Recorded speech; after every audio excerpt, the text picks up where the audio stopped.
محرم میں کسی قسم کا صدقہ دینا مستحب ہے، نہیں کوئی الگ سے فضیلت نہیں ہے، جیسے باقی مہینوں میں صدقہ افضل ہے محرم میں بھی اتنا ہی افضل ہے۔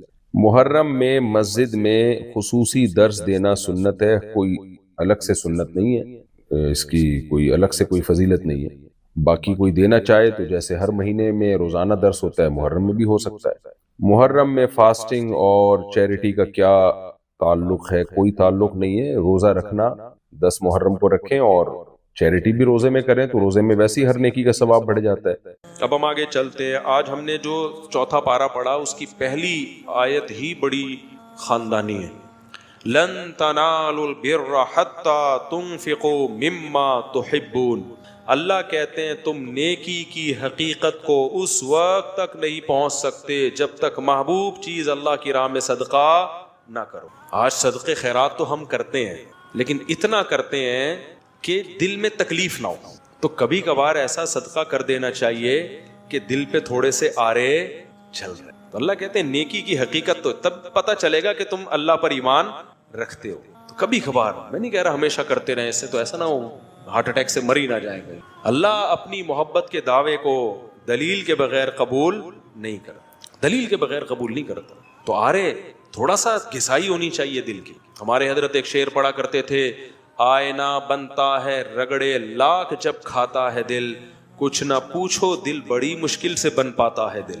دل پہ جب رگڑے لگتے ہیں نا قربانی کے، تو پھر دل میں اللہ کی محبت کے انوار پیدا ہوتے ہیں۔ تو ہمت کر کے نا کبھی کچھ بڑی رقم بھی صدقہ کر دیا کریں۔ صحابہ تو بہت آگے جا چکے تھے۔ ابو طلحہ انصاری رضی اللہ تعالی عنہ نبی کی خدمت میں آئے، عرض کیا یا رسول اللہ، اللہ نے کہا ہے کہ محبوب چیز صدقہ کرو گے تو پھر فائدہ ہے، پھر نیکی ہے، تو مجھے سب سے زیادہ محبوب میرے باغ ہے۔ وہ پراپرٹی تھی ان کی۔ باغ اس زمانے میں ایسا جیسے بحریہ ٹاؤن میں بنگلہ، آپ نے ساری زندگی محنت کر کے کمایا ہو۔ تو یا رسول اللہ میں چاہتا ہوں اپنا باغ اللہ کی راہ میں۔ دنیا مسافر خانہ ہے نا، کوئی بات نہیں۔ آپ نے فرمایا بخن بخن واہ واہ ذاک مال رابح، تو بڑا قیمتی مال ہے، اتنا بڑا باغ، پراپرٹی، پھلدار باغ، وہ صدقہ کر رہے ہو۔ اس کی ویلیو بنگلے سے زیادہ تھی کیونکہ وہ سورس آف انکم تھا۔ سمجھتے ہو گے نہیں سمجھتے؟ میں نہیں کہہ رہا کہ آپ ایسا کریں، کیونکہ اگر کل آزمائش آئی تو پھر مجھے بھی برا بھلا کہو گے اور اللہ میاں کو بھی کہنا شروع کر دو گے۔ تو اس لیے علماء کہتے ہیں اتنے تقوی کرو جتنا افورڈ کر سکتے ہو۔ تو یہ تو ترغیب کے لیے، تقوی تو 100% اختیار کرنا ہے، یہ تو تقوی سے اوپر کی چیز ہے نا۔ تو ترغیب کے لیے تو ہے نا کہ صحابہ تو کہاں پہنچ گئے تھے بھائی، تو ہم کچھ تو کریں نا۔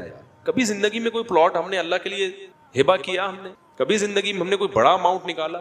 اچھا ہم تو بڑا اماؤنٹ نکالیں تو بھی دل پہ آرے نہ چلیں، یہ اماؤنٹ تو ہم شادی بیاہ کے موقع پہ اڑاتے رہتے ہیں۔ دیکھا ہوگا آپ نے، ولیموں پہ اڑا دیا اتنا پیسہ، شادی بیاہ پہ اڑا دیا اتنا پیسہ، ذرا سی تقریبات پر اتنا پیسہ اڑا دیا۔ یار کم از کم اتنا پیسہ کبھی اللہ کو خوش کرنے کے لیے بھی اڑایا کرو نا۔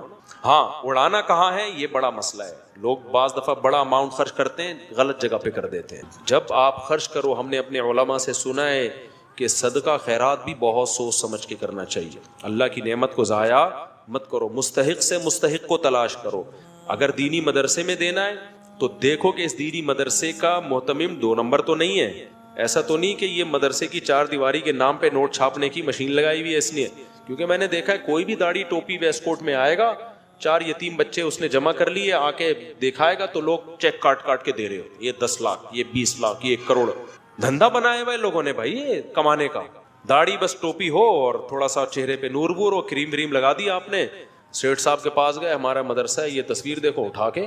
میں بہت لوگوں کو جانتا ہوں، ایک آدمی سعودی عرب میں، قطر میں، عرب لوگ سخی بہت ہوتے ہیں، وہاں جا کے کروڑوں روپے جمع کیے اس کمبخت نے، کروڑوں روپے۔ یہاں سے تصویریں بھیجتا تھا، بچے صحیح بخاری پڑھ رہے ہیں، دیکھو مدرسہ ہے میرا، کچھ بھی نہیں تھا۔ اور اگر ہو بھی تو بھائی انویسٹمنٹ ہے، کچھ کھاؤ کچھ لگاؤ۔ تو اس لیے دینی مدرسہ کرنا تو دینی مدارس کو دینا ہے، کیونکہ دینی مدارس کو نہیں دیں گے تو پھر دین کی تبلیغ کا کام رک جائے گا، علماء پیدا ہونا بند، کیونکہ یہ سرکاری حکومت تعاون نہیں کرتی ہے۔ اور اچھا ہے نہ کرے، حکومت نے تعاون کیا نا تو یہ مدرسوں کو اپنی تحویل میں لے گی، پھر سارے سرکاری مولوی پیدا ہوں گے، سرکاری مولوی پیدا ہوں گے، کیونکہ گورنمنٹ نے جو کام اپنے ہاتھ میں لیا نا۔ اب دیکھو سعودی عرب میں کتنے بڑے بڑے پرہیزگار علماء ہیں، لیکن یونیورسٹیاں وہاں گورنمنٹ کے کنٹرول میں، تو پالیسیاں کس کی چلیں گی؟ گورنمنٹ کی۔ اب وہ بیچارے کچھ بول ہی نہیں سکتے، جو بس ہے بس ٹھک وہ چلے گا. Order is order. تراوی 8 ہیں 8 ہیں 10 ہیں. وہ میں بھی تراوی 2 دن پڑھی نا میں نے وہاں, تو مجھے کسی نے انہوں نے 10 کر دی. میں نے کہا شکر ہے 10 باقی ہیں. اگر یہ بھی آرڈر آ جائے ختم تو کیا ہو جائے گا, وہ بھی ختم ہو جائے گا. وہ ایک لفظ دنیا میں سب جگہ ایسا ہی ہے, سب جگہ ایسا ہی ہے. تو ہمیں یہاں آزادی ہے, کم از کم ہم کھل کے بات کر سکتے ہیں. اس آزادی کے کچھ سائیڈ افیکٹ بھی ہیں, کیونکہ کھل کے صحیح بات ہو سکتی ہے تو غلط باتیں بھی کھل کے بہت ہو رہی ہیں یہاں پہ. لیکن یہ دینی مدارس چلتے ہیں لوگوں کے تعاون کے ساتھ, تو جو صحیح مدرسے ہوں ان کے ساتھ تعاون کرنا چاہیے. لیکن ایسا ہی نہیں کہ جو اٹھایا منہ آ رہا ہے اٹھا کے دے دیا. تو ٹرسٹوں میں بھی ایسا ہی ہے, بہت سارے ٹرسٹ کھانے پینے کے دھندے بنے ہوئے ہیں, کچھ دکھایا جا رہا ہے, کچھ کروڑوں کی جائیدادیں بنائی جا رہی ہیں. بس لوگ دیکھتے ہیں ٹرسٹ ہو, ٹرسٹ ہے تو پکڑاتے چلے جاؤ, پکڑاتے چلے جاؤ, پھینکتے چلے جاؤ.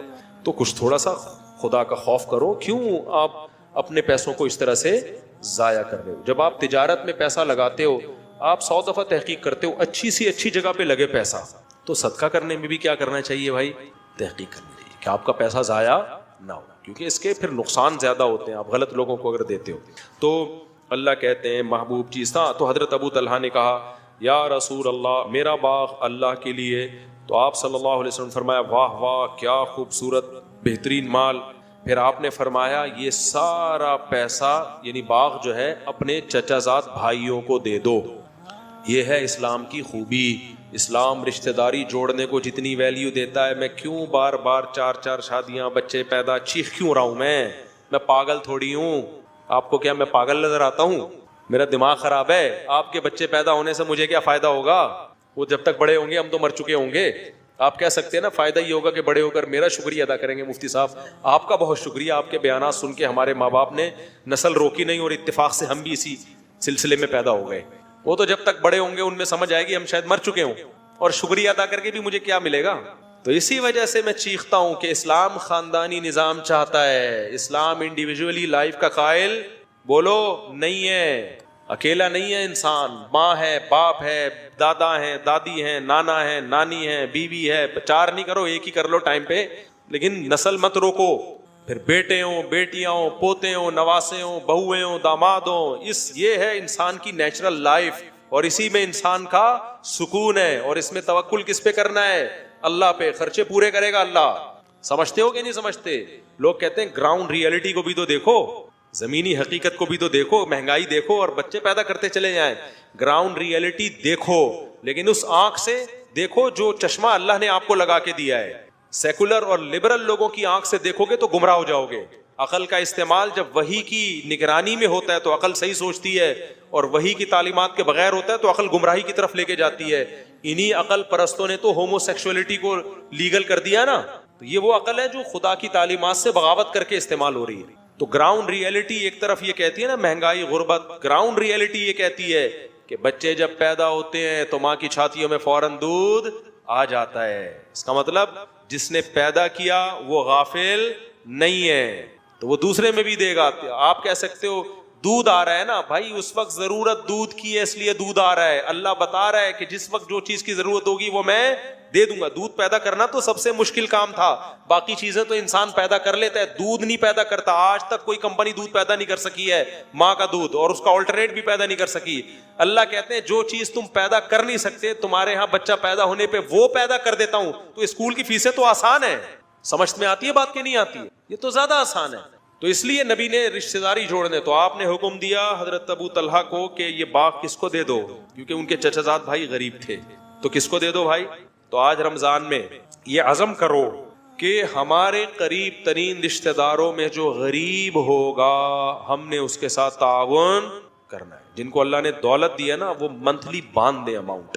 بھائی کو بھائی سے یہ کہنا نہ پڑے کہ تو کروڑوں روپے کماتا ہے, میں گٹکے کی دکان بھی نہیں کھول سکا, کچھ تو میرا خیال کر. یہ کہنا نہ پڑے, وہ خود سوچے کہ بھائی اللہ نے رشتہ داروں کو لاوارث چھوڑنے سے منع کیا. بیوہ بہن ہے, طلاق یافتہ بہن ہے, دل کھول کے خرچ کرو, بوجھ نہ سمجھو. عمل میں زیرو, گستاخیوں کے فتوے دھڑا دھڑ لگتے ہیں. ذرا سی بات زبان سے لڑ گئی گستاخ, صحیح ہے نا. اس سے یہ شو ہوتا ہے کہ ہم عشق رسول میں بہت آگے. خود نبی صلی اللہ علیہ وسلم کی سیرت دیکھ لو کہ آپ صلی اللہ علیہ وسلم نے لوگوں کی زبانوں پر فوراً گرفت نہیں کی ہے, ان کو موقع دیا ہے صفائی بیان کرنے کا کہ تمہاری اس بات کا مفہوم کیا ہے.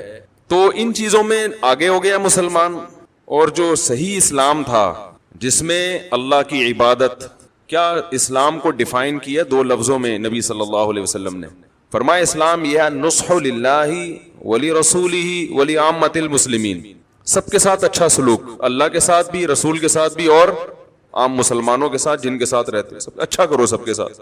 اللہ کو اللہ کا حق دو، نبی کو نبی کا حق دو.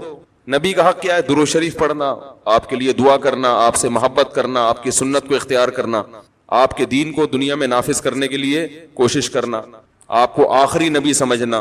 اور عام مسلمانوں کا بھی حق دو جو اللہ نے بیان کیا ہے، کسی کا حق نہ مارو، احسان کرو، صدقہ کرو، خیرات کرو. فرمایا خیرات نہیں کر سکتے، غریب ہو ان تلقى اخاك بوجه طلیق، مسکرا کے بات کرنا سیکھ لو، یہ بھی صدقہ ہے. کچھ بھی جیب میں نہیں ہے تو ذرا جب ملے کوئی تو خندہ پیشانی سے مل لو، وہ مل کے خوش ہو جائے گا، یہ بھی ثواب ہے. صدقے کا مقصد کیا ہوتا ہے بھائی؟ خوش کرنا نا، پیسے دیں گے تو خوش ہوگا نا، تو مسکرا کے بات کرو گے خوش ہو جائے گا. چلو کچھ نہیں کر سکتے، some thing is better than nothing.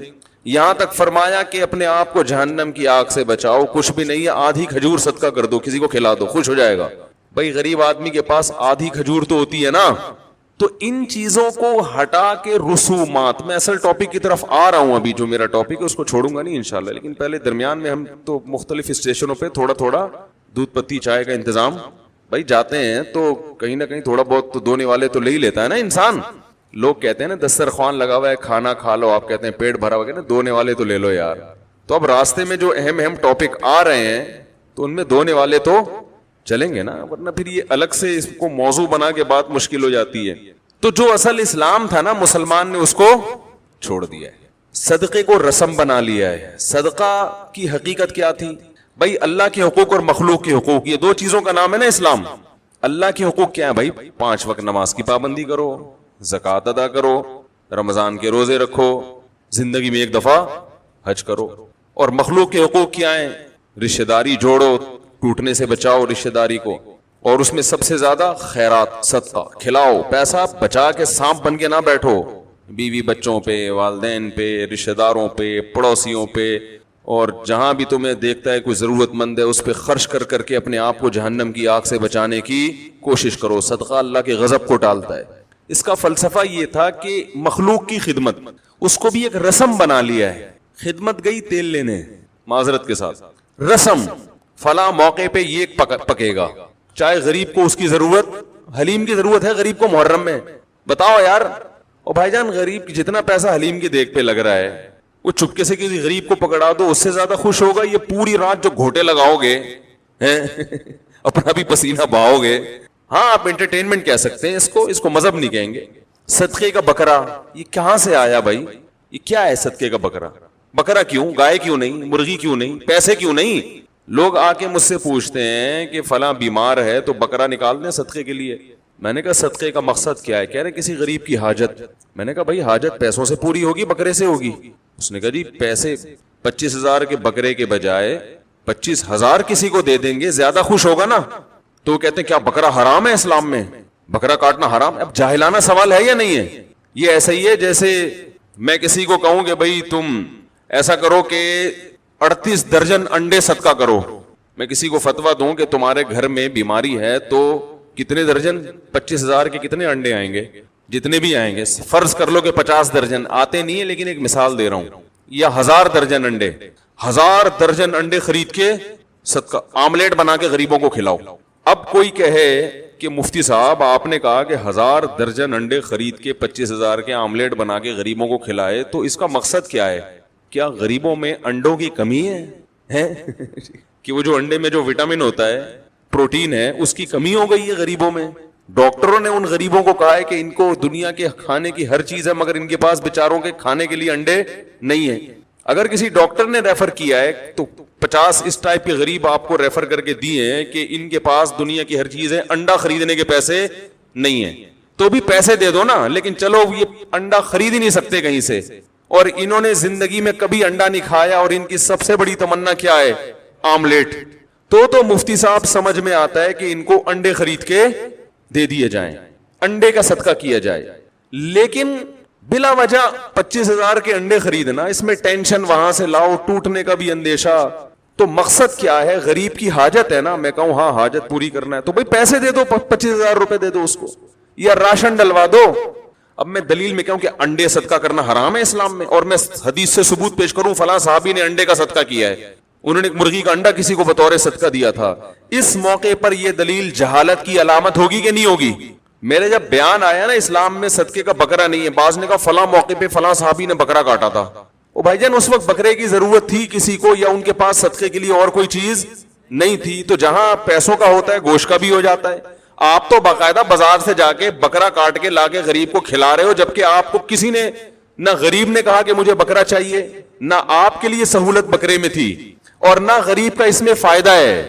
اگر آپ کہتے ہیں غریب کو بکرا کھلانے میں فائدہ ہے، تو پھر جب آپ کو کیش کی صورت میں تنخواہ ملتی ہے تو آپ کمپنی سے کہا کرو مجھے پیسے نہیں چاہیے، مجھے بکرے چاہیے. آپ کی تنخواہ 50,000 ہے، ہر مہینے میرے اکاؤنٹ میں 2 بکرے جمع کرا دیا کریں. خود بکرے لینا پسند اس لیے نہیں کرتے کہ بھائی آپ کو پتا ہے کیش میں جو فائدہ ہے وہ بکروں میں نہیں ہے. گھر میں ضرورت گائے کے گوشت کی ہے، مجھے بکرا لا کے پکڑا رہے ہو. گھر میں ضرورت دال کی ہے، مجھے بکرا لا کے پکڑا رہے ہو. گھر میں ضرورت بچوں کے اسکول کی فیسوں کی ہے، مجھے بکرا پکڑا رہے ہو. پیسے دو. اور اگر آپ کو یہ خطرہ ہے کہ پیسے کھا جائے گا، بعض ایسے بھی غریب ہوتے ہیں کہ پیسے کھا جاتے ہیں، وہ گھر میں خرچ نہیں کرتے، تو راشن ڈلواؤ بھائی گھر کا ایڈریس دو، 25,000 کی میں اتنا آٹا، اتنا گھی، اتنا وہ تمہارے گھر میں ڈلواؤ. یہ تمام چیزوں سے صرف نظر کر کے بکرے کو فوکس کرنا، یہ اس کی علامت ہے کہ آپ بکرے میں اضافی ثواب سمجھتے ہیں، اور یہ شریعت پر اضافہ یہ حرام ہے، بدعت ہے، ناجائز ہے. اس جذبے کے ساتھ فی نفسی بکرے کا صدقہ کوئی بری چیز نہیں ہے، لیکن لوگ اس جذبے کے ساتھ کر رہے ہیں تو یہ بدعت ہے. آپ نے کیوں شریعت پہ زیادتی کی ہے؟ رسومات، غریب کو فائدہ نہیں ہو رہا، بکرے کی قیمتیں بڑھ رہی ہیں. بھائی قرآن کہتا ہے انا کل شیء خلقناہ بقدر، ہر چیز اندازے سے پیدا ہوتی ہے. وَلَوْ بَسَطَ اللَّهُ الرِّزْقَ لِعِبَادِهِ لَبَغَوْا فِي الْأَرْضِ، اگر اللہ چیزوں کو اندازے سے پیدا نہ کرے، بے تحاشا پیدا کر دے، تو زمین میں اتنی رزق کی فراوانی ہو جائے گی کہ لوگ اللہ کے باغی بن جائیں گے. ہر چیز کا حصول ہر ایک کے لیے بہت آسان ہو جائے گا. اللہ نے نہیں رکھا آسان، اللہ نے کہا کچھ امیر رہیں گے کچھ غریب رہیں گے. تو اسی حساب سے اللہ بکرے پیدا کرتا ہے تاکہ ان کا ریٹ ایک خاص حد تک رہے. مارکیٹ ریٹ اصل میں کون متعین کرتا ہے؟ اللہ. لوگ اگر اس میں مصنوعی طریقے سے دخل اندازی نہ دیں تو چیزوں کے ریٹ اکثر مناسب رہتے ہیں. اب اللہ نے بھی بکرے کے گوشت کے ایک ریٹ رکھے ہوئے ہیں، اسی حساب سے بکرے پیدا بھی ہوتے ہیں، ایکسپورٹ بھی ہوتے ہیں. امپورٹ تو ہوتے نہیں ہمارے یہاں، لیکن اتنے کہ ہمارے ملک کی ضرورت بھی پوری ہو، اور جس کو بکرے کا گوشت کھانا ضروری ہو اس کے لیے اتنا مہنگا بھی نہ ہو جائے کہ بیچارہ حاصل نہ کر سکے، تو وہ پیدا ہوتے ہیں. صدقے کے بکرے جس کا اسلام میں نہیں ہے، ان بکروں کے بہت زیادہ کٹنے سے بکرے جتنے پیدا ہو رہے ہیں اس کے حساب سے موت ان کی زیادہ ہو رہی ہے. میں نہیں کہہ رہا کہ پیدائش سے موت کا ریشو زیادہ ہے، پیدائش کا تو پھر بھی زیادہ ہی ہے، لیکن موت کا ریشو اتنا زیادہ ہو گیا ان کے ذبح ہونے کا کہ اس کی وجہ سے ان کی قیمتیں آسمانوں پہ پہنچ گئی ہیں. آپ صدقے کے بکرے پر گورنمنٹ پابندی لگائے، بولے جس نے صدقہ کرنا ہے یہ جا کے پنجروں میں جو بکرے چھوٹے چھوٹے باریک باریک سے جن کو خود دیکھ کے صدقہ کرنے کا دل چاہ رہا ہوتا ہے ان کے اوپر ان بکروں پر پابندی لگائے. آپ دیکھو ان بکروں کے ریٹ، گوشت کی ریٹ نیچے آ جائیں گے، اور ایک عام آدمی کے حصول میں جو متوسط درجے کا آدمی ہے وہ بیچارہ ہر ہفتے بکرے کا گوشت کھا سکے گا. نہیں یاری میرا خیال ہے بات سمجھ. اور یہ لوگ بھی یہی کر رہے ہوتے ہیں، یتیم سینٹر جو وہ کیا کر رہے ہوتے ہیں، ادھر سے آپ سے بکرا لیا ادھر سے بیچا اس کو، کہتے ہیں چھوڑو بکرا کون کھلائے گا، ہمیں دوسری ضرورت ہے. تو اس کے بعد بھی بکرے کے بارے میں اتنی بات سننے کے بعد بھی اگر آپ اپنی روش پہ قائم ہیں تو پھر آپ بک رہے ہیں، میں بک نہیں رہا. ٹھیک ہے نا. پھر جو کمنٹس کر کے الٹے سیدھے آپ کر رہے ہیں وہ کمنٹس میں آپ کو بکرے نہیں کہہ رہا، بک رہے کہہ رہا ہوں. پھر آپ بکرے کے اس بیان پہ جو کچھ کر رہے ہیں وہ آپ اصل میں بک رہے ہیں. معذرت کے ساتھ وہ قافیہ ملانے کے لیے ایسے نازیبہ الفاظ میں نے استعمال کیے، لیکن مطلب یہ کہ آپ کی بات لاجک کے حساب سے درست نہیں ہے. صرف بقرعید کے 3 دنوں میں جانور کاٹنا سنت ہے، اس میں بکرا کاٹیں، گائے کاٹیں. اس کے علاوہ دم کے حج میں جانور کاٹنا سنت ہے، یہ 2 موقع ہیں، اور عقیقے میں. اس کے علاوہ نہیں ہے. یہاں تک کہ فقہا کہتے ہیں اگر منت بھی مان لی نا کسی نے جانور کی، اس میں بھی افضل یہ ہے کہ وہ پیسے صدقہ کرے. سمجھ رہے ہو؟ منت بھی مان لی کہ جانور صدقہ کاٹوں گا میں، پھر بھی افضل کیا ہے؟ پیسے صدقہ کرے وہ، منت تو واجب ہوتی ہے حالانکہ.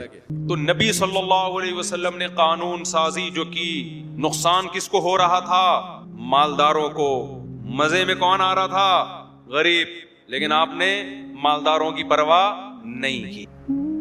مالداروں کی پرواہ نہیں کی آپ صلی اللہ علیہ وسلم، بلکہ مالداروں پہ اور ٹینشنیں آئی ہیں. جب آپ صلی اللہ علیہ وسلم نے حضرت معاذ بن جبل کو یمن کا گورنر بنا کے بھیجا تو ان کو حکم دیا کہ ان کو بتانا تمہارے رب نے تم پہ زکوٰۃ فرض کی ہے جو تمہارے مالداروں سے لی جائے گی جبرن، زبردستی. حدیث میں جبر کے الفاظ نہیں لیکن مراد یہی ہے، زبردستی لی جائے گی. صحیح ہے نا؟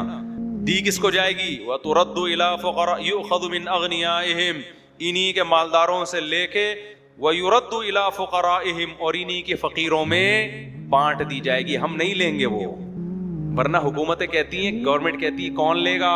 ہم لیں گے. گورنمنٹ تو خود لیتی ہے نا. ٹھیک ہے گورنمنٹ کہتی ہے کہ پبلک کے لیے لے رہے ہیں، کہنے پر گورنمنٹ کی طرف سے کوئی پابندی نہیں ہے. لیکن آپ دیکھ لو حکمرانوں کو ماشاءاللہ کہاں سے کہاں پہنچ گئے زکاتیں لے کے. تو ڈائریکٹ. اور پھر زکات میں تملیغ بھی ہے، کیونکہ اس میں دھوکہ گڑبڑ یہ ہوتی کہ آپ امیروں سے لیتے اور کہتے ہم غریبوں کے مفاد پہ خرچ کریں گے، پھر غریبوں کے ان مفاد میں خرچ کرنا شروع کر دیتے جس کا غریب کو ہو سکتا ہے وہ غریب اس پہ راضی نہ ہوتا. کیا سا بڑا زبردست نظام ہے یار. زکات میں تملیغ ضروری. تملیغ کا کیا فائدہ ہوگا؟ غریب کو مالک بنانا پڑے گا. وہ پھر مالک کا مطلب اس کے مکمل اختیارات ہو. آج دنیا میں جو ٹیکس لیے جاتے ہیں غریب کو مالک نہیں بنایا جاتا. بہت ساری ایسی مد پہ خرچ کیا جاتا ہے کہ غریب سے اگر پوچھو گے وہ کہے گا بھائی میں اس پہ راضی نہیں. تو بتاؤ اسلامی قانون میں غریب کا فائدہ ہے یا گوروں کے قانون میں؟ تملیغ ضروری. لوگ ہم سے کہتے ہیں نا کہ حضرت میرا ایک غریب بچہ اسکول میں پڑھتا ہے، میں اس کی طرف سے فیس دے سکتا ہوں، اسکول میں زکوٰۃ ادا ہو جائے گی؟ ہم کہتے ہیں نہیں ہوگی. کائنڈلی اس سے زکوٰۃ ادا نہیں ہوگی. مالک بنانا ضروری ہے. مالک بناؤ، وہ جو چاہے کرے. کیوں؟ اب تملیغ کی جو آ گئی نا مسئلہ، اس میں کیا ہو گئی؟ احتیاط بہت ہو گئی ہے. ورنہ آپ غریب کے ایسے مفاد پہ خرچ کرتے جو آپ خود سوچتے بھائی جس کا پیسہ ہے نا یہ سوچنا اس کا حق ہے، یہ آپ کا حق نہیں ہے. ورنہ لوگ کیا کچھ نہیں کرتے. دیکھو بہنوں کی وراثت کھاتے ہیں نا لوگ، تو دو طریقے ہوتے ہیں کھانے کے. ایک طریقہ یہ کہ کھا کے ڈکار مار کے بھاگ گئے، آپ بدنام ہو جاتے. ایک طریقہ یہ ہوتا ہے کہ بھائی یہ پیسہ ہمیں دے دو، میں ہوں نا، میں ہوں، عید بقرعید پہ کپڑے یہ ہم آپ ہی کے لیے، بھائی میں تمہارا بھائی ہوں، میں کوئی لے کے تھوڑی بھاگ رہا ہوں، میں آپ کے مفاد میں خرچ کروں گا. پھر عید بقرعید پہ کچھ کپڑے بنا کے دے دیے اس کو، کچھ کبھی اس کی بچی کی شادی میں کچھ خرچہ کر دیا. کیا وہ غریب بہن اس پہ راضی ہوتی ہے؟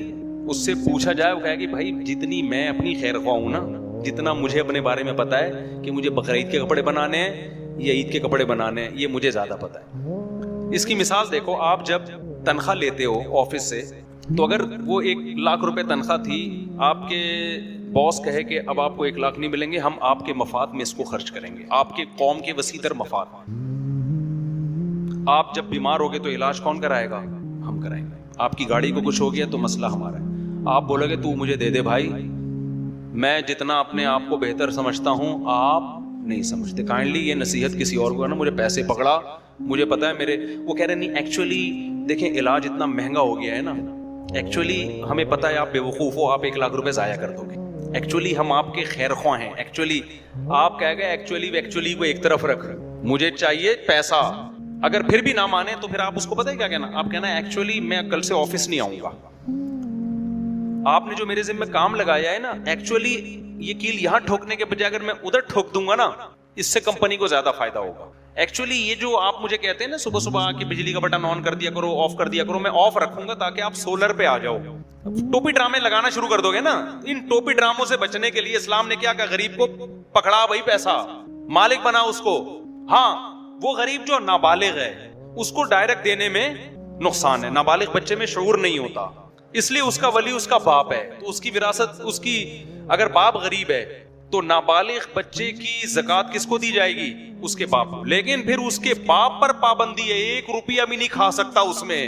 پھر لا، اسلامی لا جب آپ اٹھائیں گے نا، پھر اس میں یہ کہ باپ اس سے پراپرٹی تو خرید سکتا ہے، گولا گنڈا نہیں خرید سکتا، کیونکہ وہ ختم ہونے، صدقہ بھی نہیں کر سکتا اس سے. صدقہ بھی نہیں کر سکتا. اب بعض فقہا اس کے قائل ہیں کہ اس سے صدقہ جائز ہے کیونکہ یہ بچے کا فائدہ ہی فائدہ ہے, اس میں صدقہ آخرت میں ذخیرہ. امام حنیفہ نے کہا یہ فائدہ نہیں ہے, نقصان ہے. نقصان اس لیے کہ آخرت کو نہیں دیکھا جائے گا, یہاں کس کو دیکھا جائے گا؟ دنیاوی نقصان کو. صدقہ دنیاوی لحاظ سے نقصان دہ ہے, لہذا نابالغ بچے کو اس نقصان سے بچایا جائے گا. جب وہ بالغ ہوگا, باشعور ہوگا, پھر اس کے پاس آپشن ہوگا کہ دنیا کا نقصان کر کے آخرت کمانی ہے یا نہیں کمانی ہے. تو جب تک اتنا شعور نہیں ہو جاتا اس کی رقم سے صدقے کی بھی اجازت نہیں ہے. صدقہ کر دیا تو باپ پر پینلٹی پڑے گی, باپ پر لازم ہوگا کہ وہ صدقے کے پیسے اپنی جیب سے بچے کو واپس کرے. وہ فائدہ کس کو ہو رہا ہے ان سارے قوانین کا؟ بتاؤ نا, غریب کو فائدہ ہو رہا ہے کہ نہیں ہو رہا؟ تو یہاں بھی اب دیکھو نبی صلی اللہ علیہ وسلم فرمایا ان کے امیروں سے لے کے کہاں لوٹائی جائے گی. یہ نہیں کہ ریاست کے بیت المال میں جمع ہوگا, پھر پتہ ہی نہیں چل رہا اس کمبخت سے کروڑ پتی کا علاج ہو رہا ہے کہ گورنمنٹ سڑک بنا رہی ہے کہ کیا کر رہی ہے اس سے. تو یہی حشر ہو رہا ہے نا حکومتوں میں, یہی حشر ہو رہا ہے. تو سارا فائدہ کس کو جا رہا ہے؟ غریب کو جا رہا ہے. اور پھر فقہا جو مجتہد ہیں انہوں نے ایک بڑا مسئلہ حل کر دیا. نبی صلی اللہ علیہ وسلم کے دور میں نا سونے کی قیمت 7.5 تولہ سونا اور 52.5 تولہ چاندی, ان دونوں کی قیمت کیا تھی؟ سیم. اور ان دونوں کو زکوٰۃ کا نصاب بنایا. بعد میں سونے کی ویلیو بہت بڑھ گئی اور چاندی کی ویلیو اس کے مقابلے میں نہیں بڑھی. بعد میں فقہا پریشان ہوئے کہ اب سونے کو نصاب بنایا جائے یا چاندی کو, ویلیو میں فرق ہے. اب ہمیں نہیں پتا نبی کی نظر میں اصل جو نصاب تھا وہ چاندی تھی یا سونا. اگر ہمارے پاس کوئی ایسی حدیث ہوتی جس سے پتا چل جاتا کہ دونوں اصل ہیں تو ہم کیا کرتے؟ دونوں کا ریشو نکال لیتے. 7.5 تولہ چاندی سونا اور 52.5 تولہ چاندی کا کیا نکالتے؟ ویلیو کا ریشو, کہ بھی دونوں اصل ہیں تو اب دونوں کی قیمت میں فرق ہو گیا تو ریشو نکال لو. لیکن اس بات کا امکان ہے کہ اصل پیغمبر کی نظر میں چاندی ہو. 7.5 تولے کو اس لیے معیار بنایا ہو کہ وہ اس وقت 52.5 تولے چاندی کے برابر تھا. یہ ممکن ہے یا نہیں؟ یہ بھی ممکن ہے کہ اصل 7.5 تولہ ہو.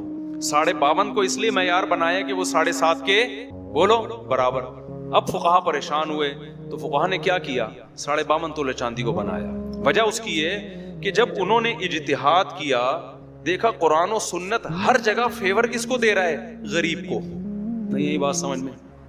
آج کے جو مذہبی اسکالرز آ رہے ہیں نا, جو ریفرنسز کے ساتھ باتیں کر رہے ہیں, ان کے پاس ریفرنسز ہیں, وہ فہم وہ عقل ان کے پاس نہیں ہے جو اللہ نے مجتہدین کو دی تھی. اس عقل سے یہ وہ مینٹل لیول نہیں ہے ان لوگوں کا, تبھی ہم کہتے ہیں ان کو فالو کرو. انہوں نے کہا کہ بھائی یہ بھی نہیں پتا چل رہا کہ اصل نصاب 52.5 تھا یا اصل کیا تھا, لیکن یہ تو پتا ہے کہ جہاں مسئلہ آئے گا نا امیر غریب کا, اسلام فیور کس کو کر رہا ہے؟ زکوٰۃ تو ہے ہی غریبوں کے لیے.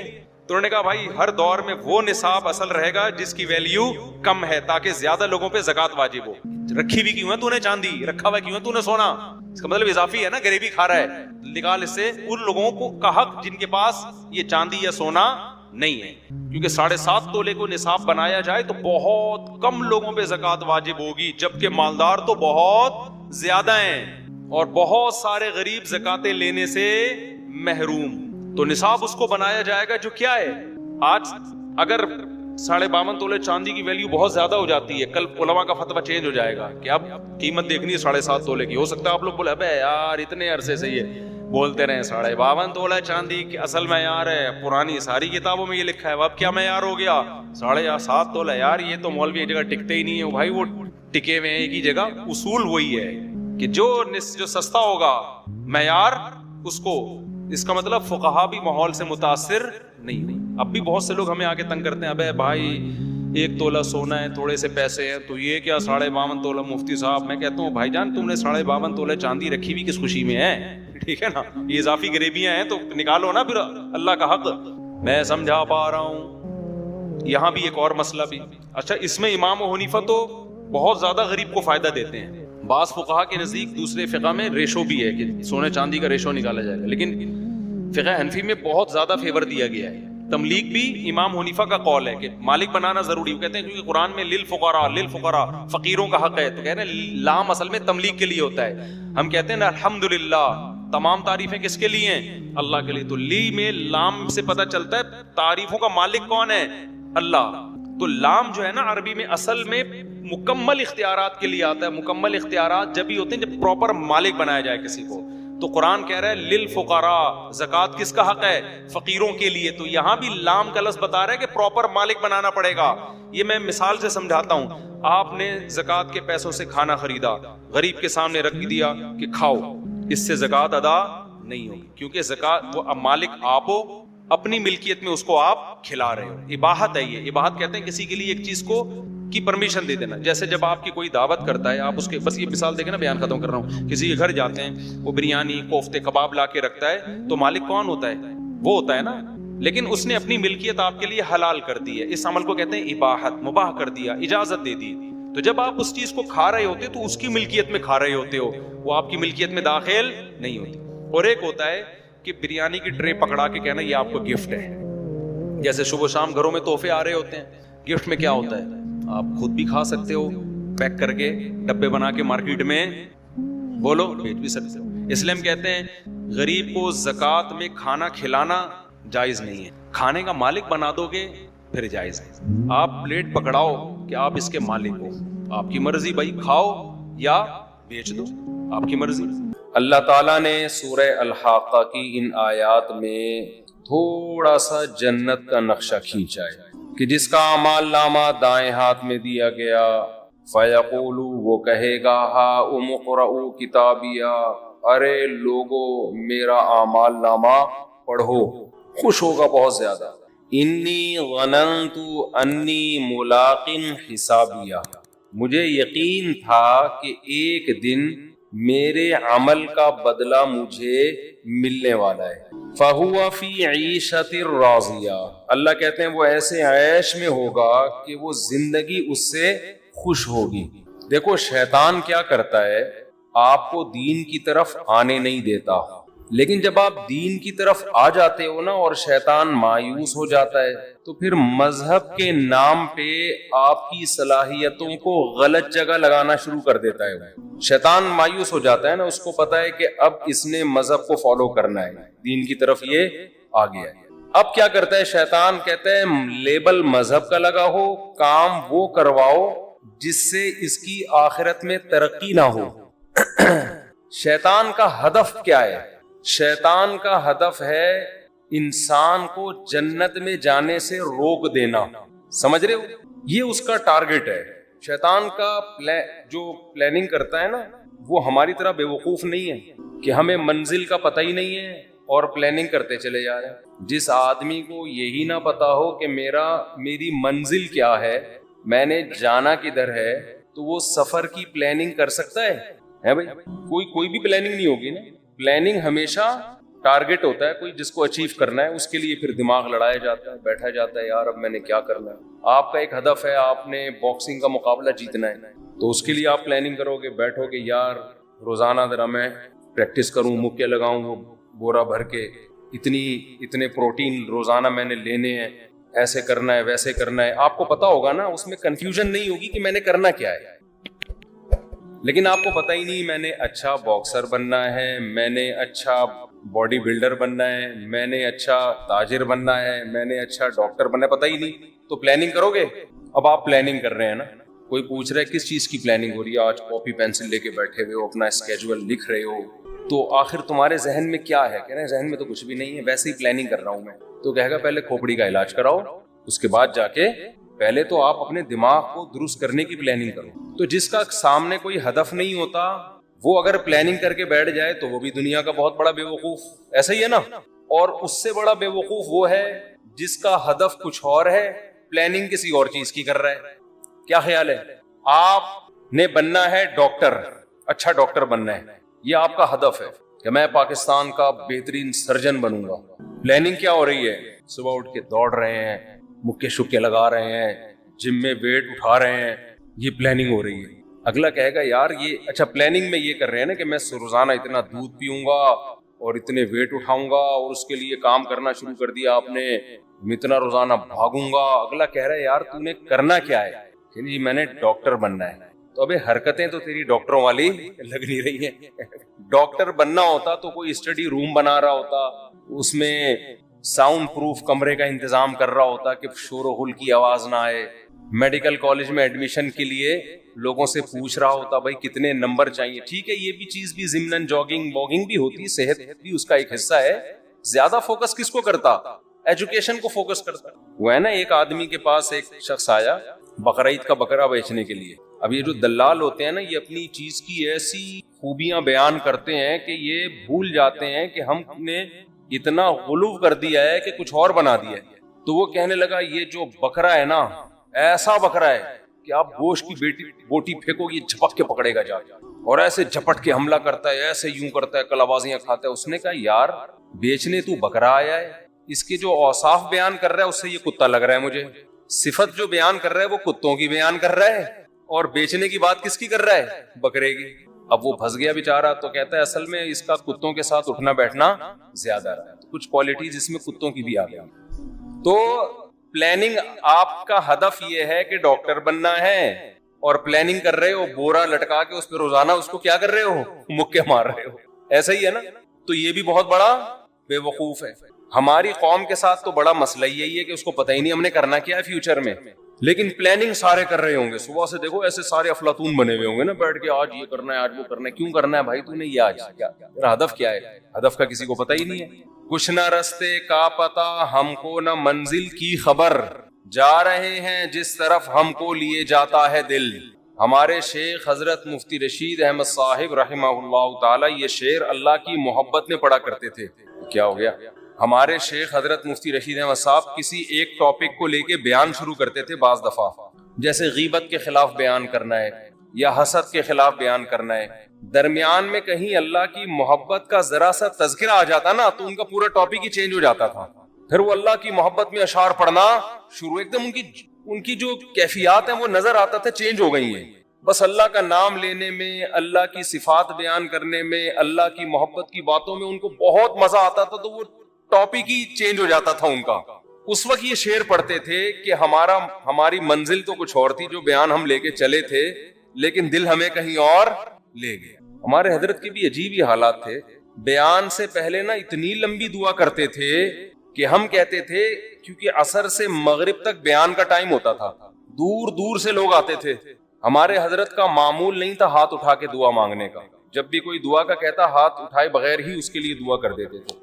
اب ہمیں بھی چونکہ حضرت سے محبت ہے نا تو ہمیں بھی دل ہمارا کہیں اور لے کے جا رہا ہے. جو اصل بیان کا ہدف تھا اس سے دل نے ہمیں کیا کر دیا ہے؟ ہٹا دیا ہے. تو وہ کیا کرتے تھے, عصر سے مغرب ٹائم ہے, دور دور سے لوگ بیان سننے آئے ہیں, تو بیان سے پہلے وہ دعا کرتے تھے ہاتھ اٹھا کر. وہ دعا بعض دفعہ اتنی لمبی ہو جاتی تھی, انفرادی دعا ہوتی تھی, اجتماعی نہیں, خود ہی اپنی دعا مانگ رہے ہوتے تھے. دعا یہی مانگتے تھے کہ اللہ بیان وہ کروا دے جس کی لوگوں کو ضرورت. وہ بعض دفعہ اتنی لمبی دعا ہو جاتی تھی کہ بیان کے لیے ٹائم بہت تھوڑا بچتا تھا. تو ہمیں تھوڑا غصہ بھی آتا تھا, حیرانگی بھی ہوتی تھی کہ اتنی دور دور سے لوگ آئے ہیں. دعا تو آپ کسی اور ٹائم مانگ لینا, لیکن آپ تو دعا میں ہی سارا ٹائم لگا دیا آپ نے. وہ حضرت کہتے تھے کہ میں ہاتھ اٹھا کے جب دعا مانگتا ہوں نا, اللہ کے سامنے ہاتھ اٹھاتا ہوں تو کسی اور ہی دنیا میں پہنچ جاتا. بس پھر وہ اسی میں حضرت کو اتنا مزہ آتا تھا کہ بیان گیا تیل لینے بیان کیا ایسی کی تیسی, آئے ہمیں تو اب اللہ سے جب مانگنا شروع کیا ہے تو اس میں.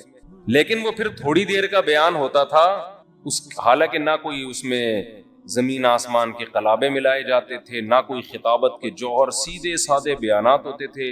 لیکن ان بیانات نے ایسی لوگوں کی زندگیوں کو چینج کیا ہے. آج لفاظی بہت ہے, درد دل مارکیٹ سے شارٹ ہے, درد دل نہیں. تو ان کی دعا دیکھ کے نا اتنی لمبی دعا کے بعد بیان شروع ہوتا تھا, پھر اس دعا کے آثار ان کے بیان میں جھلک رہے ہوتے تھے. تو وہ جب کوئی ٹاپک لے کے چلتے, درمیان میں کہیں اللہ کی محبت کی بات آ گئی نا تو ان کا پورا بیان چینج ہو جاتا تھا. وہ پھر اللہ کی محبت میں اشعار بہت یاد تھے ہمارے حضرت. اتنے اشعار یاد تھے کہ ایک دفعہ کسی نے ان کو کیسٹ دی کہ آپ کو جتنے اشعار یاد ہیں نا اس کیسٹ میں ریکارڈ کر دیں.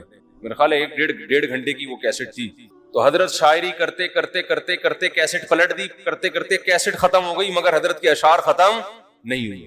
اور وہ سارے اللہ کی محبت میں اشعار پڑھتے تھے. تو اس وقت حضرت یہ شعر پڑھا کرتے تھے کہ جب اللہ کی محبت پہ بات شروع ہو جاتی تھی نا پھر کہتے تھے کہ کچھ نہ رستے کا پتہ ہم کو نہ منزل کی خبر. یعنی بیان میں تو اب ہمارا منزل پتہ ہی نہیں, ہم کیا ٹاپک لے کے چلے تھے. جا رہے ہیں جس طرف ہم کو لیے جاتا ہے دل. اب تو دل نے ہم سے جو کہلوا دی اب تو ہم وہی کہیں گے. لیکن وہ تو اللہ کی محبت میں تھا نا, وہ تو وہاں تو ٹاپک سے ہٹ جانا ہی ٹاپک تھا. حضرت مفتی تقی عثمانی صاحب دامت برکاتہم کا شعر ہے نا کہ یہاں تو عین منزل ہے, وہ کیا ہے یار, تھکن سے چور ہو جانا. اللہ کی محبت کی جو راستہ ہے نا, اللہ کی محبت میں آپ جو راستہ طے کرتے ہو اللہ کو پار کرنے کے لیے, اللہ کو پانے کے لیے, اللہ کو حاصل کرنے کے لیے آپ جو راستہ طے کرتے ہو نا, اس طے کرنے میں تھک جانا یہی منزل ہے عاشق کے لیے. دیکھو آپ جب کسی ہدف پہ چلتے ہو, راستے میں تھک گئے آپ, تو منزل تک پہنچنا مشکل ہو گیا نا, تو وہ آپ کا سفر کیا ہو گیا, ضائع.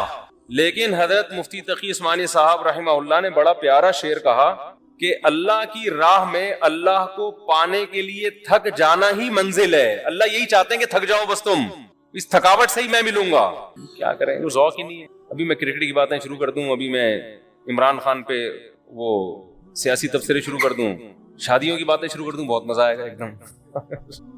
اچھا, جس کی زیادہ شادیاں ہوتی ہیں نا اس کو اللہ کی محبت کی باتیں بہت جلدی سمجھ میں آتی ہیں, کیونکہ دکھی دل ہوتا ہے نا, ٹوٹا ہوا دل, اجڑا ہوا. وہ کہتے ہیں مجھ سے اللہ کی محبت ہی کی باتیں کیا کرو, عورتوں کی باتیں مجھ سے, یہ کنواروں کے شوق ہیں کہ اللہ کی محبت کے بجائے خواتین کی باتیں کرو, شادیوں کی. لیکن جب ہو جاتی ہے نا 2-3, تو پھر آدمی کہتا ہے یار اللہ کی محبت کی باتوں میں اللہ نے بڑا مزہ رکھا ہے. یہ بھی ایک فائدہ ہے. مجھے تو شاعری کا زیادہ ذوق نہیں ہے تو مجھے پورے شعر یاد نہیں رہے. ایک اور شعر پڑھتے تھے, بس ایک بجلی سی پہلے کوندی پھر آگے کی کچھ خبر نہیں ہے, مگر جو پہلو کو دیکھتا ہوں تو دل نہیں ہے جگر نہیں ہے. یعنی اللہ کی محبت میں ہم دل بھی گواں بیٹھے اور جگر بھی. پہلو کو دیکھ رہے ہیں تو نہ دل نظر آ رہا ہے ہمیں, نہ جگر نظر آ رہا ہے. تو محبت کے اصول تو کچھ اور ہوتے ہیں نا, اس میں تھوڑی انسان پابند ہوتا ہے. آپ نے اپنی محبوبہ کو ٹائم دیا 10 منٹ کا ملاقات کا, تو ایسا تھوڑی ہوگا آپ اینڈ ٹائم پہ پہنچے, ٹھیک اسٹاپ واچ لگا کے 10 منٹ کی میٹنگ ہوئی, اچھا جی میٹنگ برخاست, ہمارا آپس کی میٹنگ 10 منٹ کی طے ہوئی تھی, چلتے ہیں, آپ اپنا خیال رکھیے گا, مجھے بھی میرا بھی رکشا کھڑا ہوا انتظار کر رہا ہے. ایسے ہوتا ہے. وہاں تو ٹائم ویسٹنگ ہی کیا ہے, مطلوب ہے. وقت کا ضائع کرنا ہی عاشق کے لیے کہ بھائی ٹائم ویسٹ کرو, ہم آئے اس لیے ہیں. ہاں کوئی بزنس کی میٹنگ ہو رہی ہے یا کوئی اور کوئی کسی کو, اس میں آدمی ٹائم دیکھتا ہے, بھائی 10 منٹ 15 منٹ ہو گئے بس, اب جاؤ یار, اپنا دماغ کیوں کھا رہے ہو ہمارا. وہ بار بار میں واقعہ سناتا ہوں نا حضرت موسیٰ علیہ السلام والا. موسیٰ علیہ السلام کی جب اللہ سے کلام ہوا, اس واقعے سے میں ایک سبق دلاؤں گا آپ. بہت سے لوگ کہتے ہیں ہم جب ذکر کرتے ہیں تو ذکر میں مزہ نہیں آتا. حدیث میں آتا ہے نا 100 دفعہ صبح لا الہ الا اللہ وحدہ لا شریک لہ لہ الملک ولہ الحمد یحیی و یمیت وہو حی لا یموت. کیسا مزیدار کلمہ ہے, کیسا مزیدار کلمہ ہے. چائے بڑی خاندانی چیز ہے یار. آپ کو ایک بات, جب آدمی 24 گھنٹے چائے نہ پیے نا, پھر چائے پی کے بیان کرے تو عجیب ہی لطف آتا ہے اس میں. میں نے کافی دیر بعد اب چائے پی ہے نا, اور کڑک دودھ پتی, تو میری کھوپڑی ایک دم ایکٹیو ہو گئی ہے. تو سوچو سٹے میں کیا ہوگا. ہم ہمیں چرسیوں کو برا بھلا کہتے ہیں, ہیروئنچیوں کو برا بھلا کہتے ہیں. تو میں نے اکثر دیکھا جب میرا دماغ تھکا ہوا ہوتا ہے بیان نہیں ہوتا, دماغ فریش ہوتا ہے تو اس کے اثرات بیان میں بھی آ رہے ہوتے ہیں, دماغ چلتا ہے. تو میں ابھی نا کڑک سی دودھ پتی نہیں پینی چاہیے, عادت خراب کر دی نا ہم نے. تو کیا کہہ رہا تھا یار میں, حضرت موسیٰ علیہ السلام کے واقعے سے میں ایک سبق دلاؤں گا. بہت سے لوگوں کو اشکال ہوتا ہے کہ یہ جو ذکر اللہ ہے نا, معاذ اللہ یہ ٹائم ویسٹنگ ہے. نہ ہم کوئی ترقی کر رہے ہیں اس میں, نہ ہم انسانیت کی خدمت کر رہے ہیں. اب آپ جتنا دیر ذکر میں لگاتے ہو, یہ لا الہ الا اللہ کی تسبیح کتنی مزیدار ہے. لا الہ الا اللہ وحدہ لا شریک لہ لہ الملک ولہ الحمد. بعض روایات میں یحیی و یمیت بھی ہے, بعض میں اس کے بغیر بھی ہے. یحیی و یمیت وہو حی لا یموت وہو علی کل شیء قدیر. یہ حدیث میں آتا ہے جس نے 100 دفعہ صبح پڑھا تو کوئی شخص اس سے زیادہ نیکیاں اپنے اعمال میں جمع نہیں کر سکتا سوائے اس شخص کے جو 100 سے زیادہ دفعہ پڑھ لے. ابھی جو ہمارا پڑھا لکھا طبقہ ہے نا, وہ کہتا ہے یار یہ ٹائم ویسٹنگ ہے. یہ کیا ہے بھائی, اتنی دیر میں کسی غریب کو کھانا کھلا دو, کیا خیال ہے. آپ نے دیکھا ہوگا نا کچھ لوگ مسجد میں بیٹھے ہوتے ہیں, لا الہ الا اللہ لا الہ الا اللہ ذکر کر رہے ہوتے ہیں. یہ جو ہمارا لبرل طبقہ ان کو بے وقوف سمجھتا ہے کہ یار اتنی دیر میں بزنس کر لیتے, اتنی دیر میں کچھ اور کر لیتے, کسی غریب کو کھانا کھلا دیتے, یہ کر لیتے وہ کر لیتے. اس کی اپنی فضیلت ہے, اس کی فضیلت کا انکار نہیں ہے. اس کی اپنی فضیلت ہے. وَيُطْعِمُونَ الطَّعَامَ عَلَى حُبِّهِ, ہمارے نیک بندے ہماری محبت میں غریبوں کو کھانا کھلاتے ہیں. کھانا کھلانا اپنی جگہ, لیکن ذکر کی فضیلت اپنی جگہ. ذکر کی اتنی فضیلت ہے کہ رسول اللہ صلی اللہ علیہ وسلم نے ایک حدیث میں فرمایا کہ صحابہ نے پوچھا یا رسول اللہ سب سے افضل عمل کون سا ہے؟ آپ صلی اللہ علیہ وسلم نے فرمایا اللہ کا ذکر کرنا. یہ جو تسبیحات ہیں, صحابہ نے عرض کیا یا رسول اللہ کیا جہاد سے بھی افضل ہے؟ یعنی ہم تو فرسٹ ٹائم سن رہے ہیں, ورنہ ہمیشہ ہم نے سنا سب سے افضل عمل کون سا ہے؟ جہاد ہے. آج ہم فرسٹ ٹائم سن رہے ہیں کہ سب سے افضل عمل کون سا ہے؟ ذکر اللہ. آپ نے فرمایا جہاد سے بھی افضل. یہاں تک کہ تم اللہ کے راستے میں گھوڑا لے کے نکلو اور تمہارے گھوڑے کی ٹانگیں کاٹ دی جائیں, اس سے بھی زیادہ افضل ہے کہ اللہ کا ذکر کرو. اب علماء نے تطبیق دی ہے کہ بھئی زیادہ تر حدیثوں میں تو ہے کہ جہاد افضل ہے, لیکن اس حدیث میں کیا آ رہا ہے؟ ذکر افضل. تو تطبیق یہ ہے کہ ثواب کے اعتبار سے تو جہاد ہی افضل ہے, ظاہر اس میں قربانی زیادہ ہے, لیکن ذکر کو افضل اس لیے قرار دیا گیا کہ جہاد کا مقصد بھی کیا ہے؟ لوگوں کو اللہ کی یاد اور اللہ کی عبادت پر لانا. تو مقصد کے اعتبار سے کیا چیز افضل ہے؟ ذکر. کیونکہ جہاد مقصود نہیں ہے, ذریعہ مقصود ہے. جہاد مقصود نہیں, کیونکہ فقہا لکھتے ہیں کہ جہاد میں کوئی بھی کام ایسا نہیں ہوتا جو اللہ کی پسند کا ہو, کیونکہ خون خرابہ ہے, اور خون خرابہ قرآن کیا کہتا ہے؟ اللہ کو پسند نہیں ہے. چاہے کافر کا خون بہے, چاہے مسلمانوں کا بہے, اللہ خون خرابے کو پسند نہیں کرتے.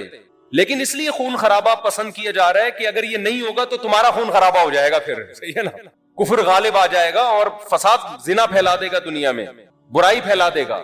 اس کی مثال ایسے, آپ کی باڈی میں کوئی کانٹ چھانٹ کرے, اچھا کام ہے, لیکن جب پھوڑا نکل آتا ہے تو وہ پھیل نہ جائے, کینسر نہ بن جائے, تو بالآخر اس کو آپریٹ کر کے نکالنا پڑتا ہے. گردہ نکال دیتے ہیں ڈاکٹر. اب کسی کا گردہ نکال دینا, اس کی کمر کا آپریشن کر کے, یہ کوئی بذات خود اچھا کام ہے؟ برا کام ہے. لیکن بھائی وہ مجبوراً اس لیے کرنا پڑ رہا ہے کہ یہ گردے میں کینسر کی رسولی بن گئی ہے, یہ نہیں کاٹا تو دوسرا بھی خراب ہو جائے گا. تو جہاد کا تمام فقہا بیان کرتے ہیں بذات خود یہ فساد ہے, زمین میں ایک فساد ہے, لیکن اس کو پسند اس لیے کیا گیا ہے کہ یہ نہیں ہوگا تو اس سے بڑا فساد ہوگا. ورنہ اللہ زمین میں فساد کو پسند نہیں کرتے, خون خرابے کو پسند نہیں کرتے, چاہے وہ کافر ہی کا خون خرابہ ہو. یہی تو وجہ ہے کہ جب اللہ نے فرشتوں کو بتایا کہ میں ایک مخلوق پیدا کرنا چاہ رہا ہوں آدم, تو فرشتوں نے کیا کہا؟ یسفک الدماء, یہ زمین میں خون بہائے گا. فرشتے جانتے تھے کہ خون بہانا اللہ کو پسند نہیں ہے, ورنہ فرشتے یہ اعتراض تھوڑی کرتے, بلکہ فرشتے یہ بتاتے کہ اللہ یہ جہاد کرے گا, خون بہائے گا. دو اور ایسے آدم ہونے چاہیے. کیا خیال ہے؟ فرشتوں نے کہا وَيَسْفِكُ الدِّمَاء, یہ بم بنائے گا, ایک دوسرے کو مارے گا, میزائل بنا کے مارے گا, ابھی نندن کو چائے پلا کے واپس بھیجے گا, یہ بڑے تباہیاں پھیلائے گا دنیا میں. تو اللہ میاں نے اس کا فرشتوں کا جواب نہیں دیا کہ اچھا ہے نا خون بہائے گا تو صحیح ہے نا, نہ یہ نہیں کہا. اللہ نے کہا اعلم ما لا تعلمون, ٹھیک ہے تم نے اس کی ایک بیڈ کوالٹی بیان کی ہے کہ خون بہائے گا, لیکن اس کی کچھ اچھی گڈ کوالٹیز بھی ہیں وہ تم نہیں جانتے. تو اس سے صاف پتہ چلتا ہے اللہ زمین میں خون خرابے کو پسند نہیں کرتے, مجبوری ہے. تو اس لیے نبی نے ذکر کو افضل قرار دیا کہ جہاد سے مقصد کیا ہے؟ اللہ کا نظام اور اللہ کی محبت لوگوں کے دلوں میں آئے, لوگ اللہ کو یاد کریں. تو مقصد کے اعتبار سے ذکر کی فضیلت ہے جہاد پر, ثواب کے اعتبار سے کس کی فضیلت ہے؟ جہاد کی فضیلت.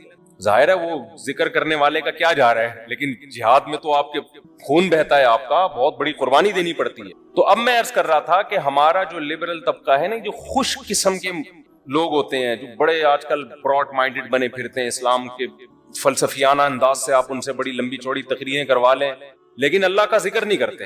اور نہ کرنا تو چلو اتنا بڑا جرم نہیں ہے, جو ذکر کر رہا اس کو کیا سمجھتے ہیں؟ بے وقوف. کیا بھائی یہ فلاں بزرگ سے بیعت ہے اور ان کی وہاں بیٹھا ہوتا ہے مسجد میں, صبح صبح انہوں نے بولا یہ اللہ اللہ کیا کرو تو بیٹھ کے اللہ اللہ کر رہا ہوتا ہے, یا کسی حدیث میں پڑھ لیا یہ ذکر کرنا. اچھا, اپنے کاموں کو بنانے کے لیے وظیفے پڑھنے والے مارکیٹ میں بہت, آپ کہیں دیکھے ہو نا اللہ اللہ کر رہا ہے تو سمجھ لو اس کی شادی نہیں ہو رہی, کسی نے اس کو شادی کا وظیفہ بتایا ہوا ہے. ایسے نیک مارکیٹ میں شارٹ ہیں جو اللہ اللہ کر رہے ہیں صرف اللہ کو یاد کرنے, ایسے نیک مارکیٹ میں کیا ہیں؟ شارٹ چل رہے. تو ایسے نیک لوگوں کو لوگ بے وقوف بھی سمجھتے ہیں کہ ٹائم ویسٹنگ, یہ کر لیتے یہ کر لیتے یہ کر لیتے. ہم نے اپنے اکابر کو دیکھا ہے جنہوں نے بڑے بڑے کام کیے، لیکن آپ ان کے ذکر کی ڈیٹیل میں جائیں تو ایسا لگتا ہے یار یہ تو اتنا ٹائم یہ ذکر اللہ میں گزارتے تھے، ان کے پاس باقی کاموں کے لیے ٹائم کب بچتا تھا؟ لیکن باقی کام بھی انہوں نے بہت کیے. تو یہ جو لبرل طبقہ ہے نا ہمارا، ان کو یہ صوفی ٹائپ کے لوگ جو اللہ اللہ کر رہے ہیں تسبیح پکڑ کے یا ویسے ہی، ان کو یہ برے لگتے ہیں کہ ٹائم ویسٹ کر رہے ہیں. لیکن بات یہ ہے کہ جب انسان کو کسی سے محبت ہوتی ہے تو محبوب کی یاد میں ٹائم ویسٹ کرنا، یہ اس کو ویسٹ